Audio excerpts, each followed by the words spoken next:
In Allah's divine law we find peace and harmony. Adherence to Shariah, a blessing for you and me.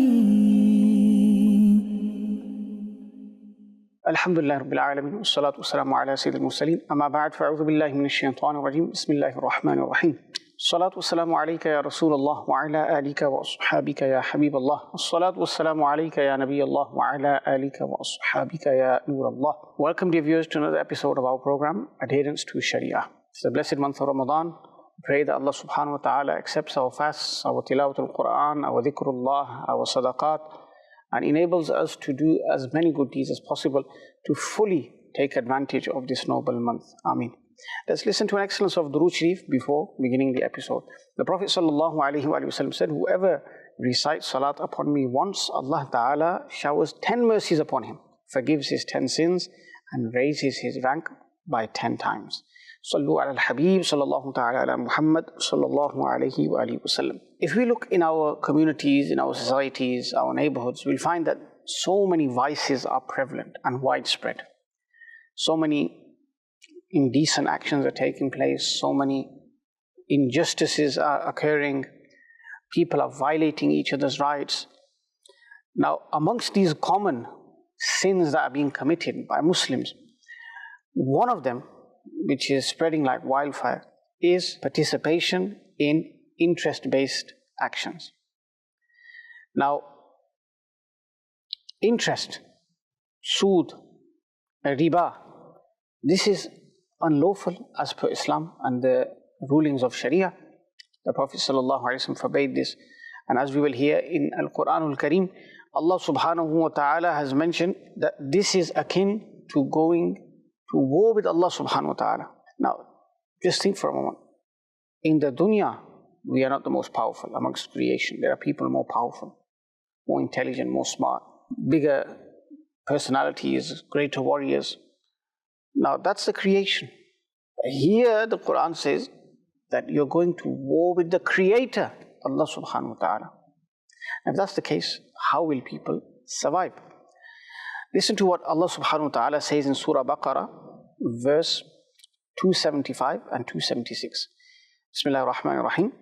الذين يأكلون الربا لا يقومون إلا كما يقوم الذي يتخبطه الشيطان من المس ذلك بأنهم قالوا إنما البيع مثل الربا وأحل الله البيع وحرم الربا فمن جاءه موعظة من ربه فانتهى فله ما سلف وأمره إلى الله ومن عاد فأولئك أصحاب النار هم فيها خالدون يمحق الله الربا ويربي الصدقات والله لا يحب كل كفار أثيم. And the beginning of this ayah, the first of the two ayahs that are recited, Allah subhanahu wa ta'ala describes the punishment that will be inflicted upon someone who involves himself in interest-based transactions, riba. Allah subhanahu wa ta'ala says that such a person will not be able to stand on the Day of Judgment. But when they try to, it will be as if he is possessed or under a charm. He is inflicted by sorcery or something of that nature. You see people like that, they can't stay still.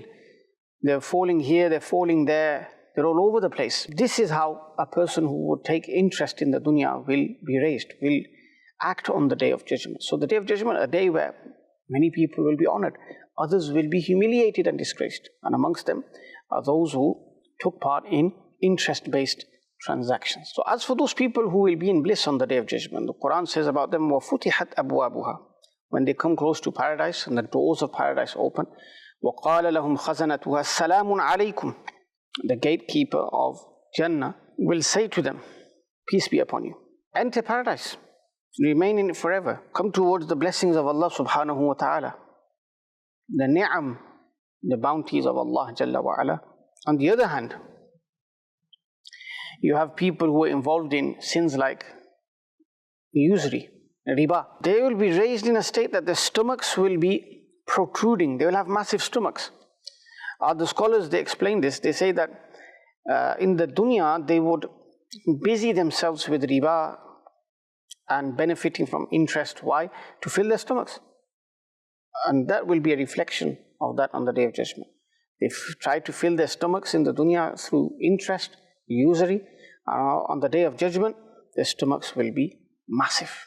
Allahu Akbar. This is a punishment from Allah subhanahu wa ta'ala. So they won't be able to stand properly, as you heard in the verse. There'll be an ugly sight. People will not want to look at them. Now, in the verse that I mentioned above, in the 2 verses, Surah Baqarah, Allah subhanahu wa ta'ala says, يَمْحَقُ اللَّهُ الرِّبَا وَيُرْبِي الصَّدَقَاتِ. Allah subhanahu wa ta'ala has repelled and eradicated interest. And He has increased the sadaqat. Now, one thing to remember here is, it doesn't matter how much you earn through interest.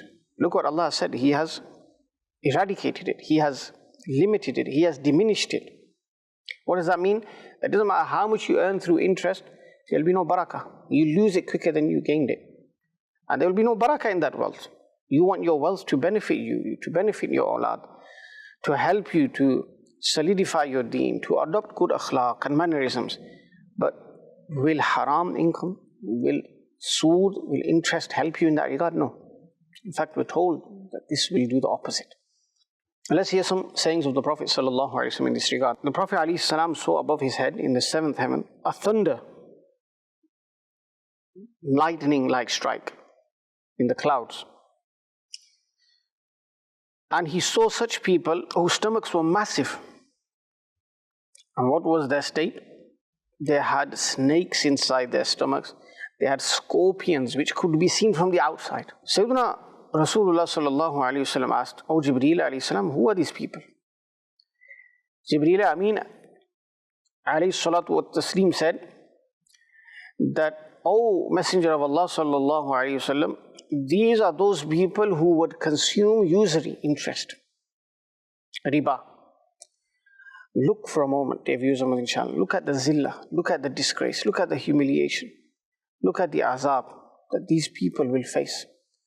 So we need to avoid interest at all costs if you want to be free from such people, if you want to be disassociated from some people, if we do not want to be inflicted like such people. So a person who is in that state, who is gaining money from interest, he's thinking, my wealth is increasing, I'm doing well, I've earned a lot in the dunya, people know me, I have a large bank balance, I have a status as well. But the reality is, despite all of this, which we humans consider as a criteria for success, despite all of these things, when a person is doing these things, the reality is he is earning the displeasure of Allah at every moment. Allah Ta'ala is displeased with such a person. And if one asks themselves, how long will they remain in the dunya for? Even if they were to amass a large amount of wealth, how are they going to take benefit from all of that? Will they be able to spend all of that? In most cases, no. People leave it behind because it's haram wealth. There's no barakah. The relatives after him or her, they start fighting over that wealth. Blood is shed, all sorts is done, court cases, this, that, and the other. So we learn from these things that we must do tawbah if we're involved in such actions. First of all, we should try our most to avoid them. If we become involved in them, then we must do tawbah. We must free ourselves from such actions at the earliest. Look what Allah subhanahu wa ta'ala says in Surah Baqarah, فَأْذَنُوا بِحَرْبٍ مِّنَ اللَّهِ وَرَسُولِهِ. Such people who deal in usury and interest, they are declaring a war with Allah subhanahu wa ta'ala.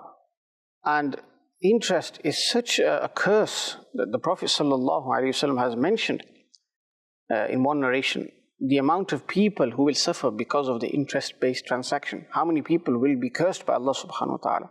So the one who consumes it, the one who gives interest for others to use, the one who is there for the agreement, who writes the agreement down, he's cursed as well. The one who the agreement is written for, he's cursed as well. Now think for a moment, in the dunya, such people may have status, but is there status in being cursed by Allah subhanahu wa ta'ala? Is there reputation in being cursed by Allah? Is there blessings in being cursed by Allah? Of course not. Such a person is under the curse of Allah subhanahu wa ta'ala. He's distanced from the mercy of Allah. It doesn't matter what the worldly people say regarding him. He is not liked in the court of Allah. He may be liked by the entire creation. It doesn't matter. And some people try to satisfy themselves, and they give the example of businessmen. They say, oh, they fund their business endeavors and they use money to make money, and we're using money to make money, we're storing our money in an account, or we're doing a usury-based transaction. It's all good. This is from shaitan. This is a waswasa from shaitan. And people don't realize that this was the same objection that the kuffar would make as well. When the prohibition of sood, interest came, kuffar would say the same thing. إِنَّمَا الْبَيْعُ مِثْلُ الرِّبَا. This is what they would say. They would say that bay, doing transaction, and sood, interest-based transaction, are exactly the same thing. They would equate them. They would say both of them required funding, investment, and both of them accrued profit. But Allah subhanahu wa ta'ala said, Allah ta'ala has made bay permissible, and He has prohibited usury, interest. So for a Muslim, it's enough that Allah has said it's haram. But nowadays, when you tell someone regarding these things, they just turn a blind eye. They listen to it from one ear, goes out the other ear, because they're so involved in it maybe. They're so engrossed in it. They're benefiting, bazahir, seemingly outwardly from this. And they don't want anybody to tell them that it's wrong. So those who consume interest, who participate in interest-based transactions, who witness the agreements, who write the agreements, they all need to repent. All of us who are involved in this sin must repent at the earliest. And nobody will be able to go to war with Allah and His Messenger. They'll be destroyed. That's what it has been described as, going to war with Allah Azza wa Jal and His Messenger Sallallahu Alaihi Wasallam. If you displease Allah and in the process you earn the money of the world, it's nothing. You earn billions and billions and billions, but Allah Ta'ala is displeased with you, then what is it actually worth? It's worth nothing. This is something that we need to be mindful of. In this day and age, usury and interest-based transactions are so common. But the one who has taqwa, the one who wants to avoid, will still find a way. Allah Ta'ala will still make a way out for him.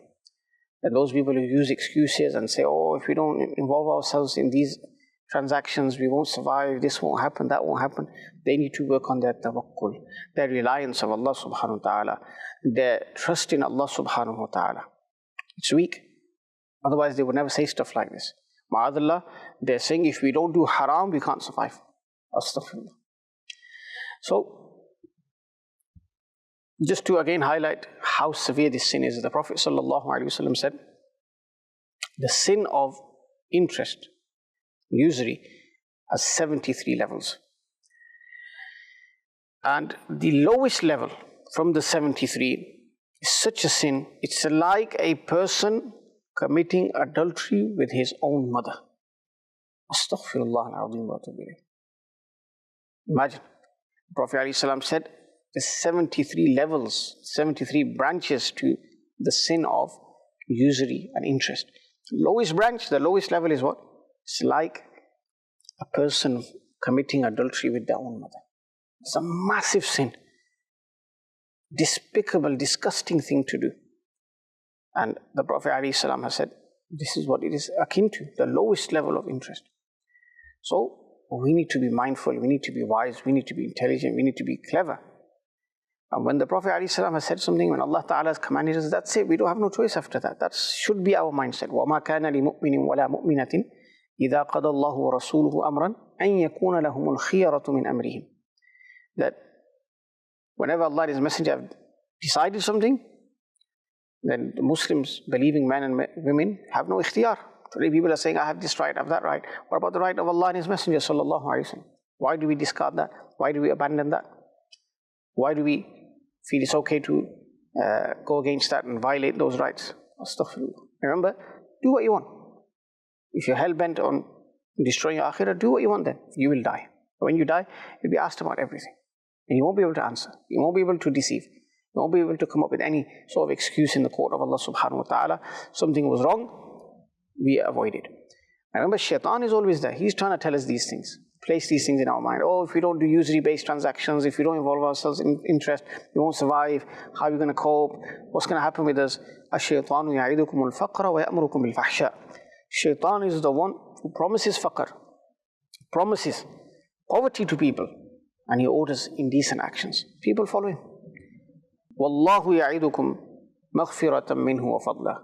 And Allah promises you what? Forgiveness from Him and grace, fadl. But we don't go towards that, unfortunately. Our actions show that we're more inclined towards what shaitan is telling us to do, to be involved in haram and unlawful things.